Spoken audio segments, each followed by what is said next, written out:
Prima o poi qualcuno ti ammazzerà, sparati comunista, fagli ospitare da tua madre così la trattano come schiava. Sono solo alcuni degli insulti ricevuti da Alessandra Moretti e che la candidata alla presidenza della Regione Veneto per il centro-sinistra ha voluto mostrare sulla sua pagina Facebook. Minacce e volgarità piombatele addosso dopo alcune dichiarazioni in materia di pensionati e ospitalità ai profughi.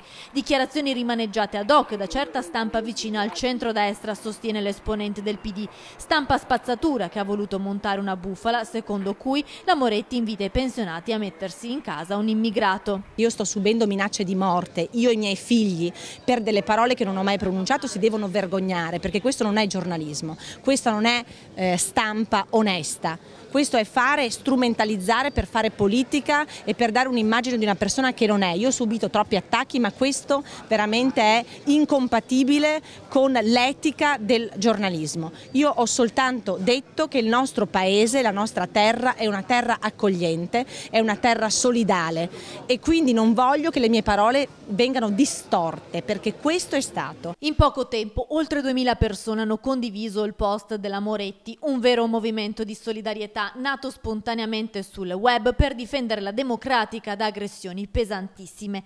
Oggi intanto a Padova la Moretti ha voluto incontrare i commercianti del salone e gli ambulanti delle piazze. Un commerciante padovano su 5, secondo uno studio della Confesercenti locale, non riesce ad oggi a pagare le tasse e Moretti promette. Nel mio programma c'è un piano non solo di rigenerazione urbana, quindi aiutare le persone a ritornare a vivere nei centri storici, quindi aiutare anche le botteghe storiche a resistere e quindi con dei fondi specifici proprio per loro, e poi ovviamente un grande lavoro su un fisco che diventa anche un fisco meno aggressivo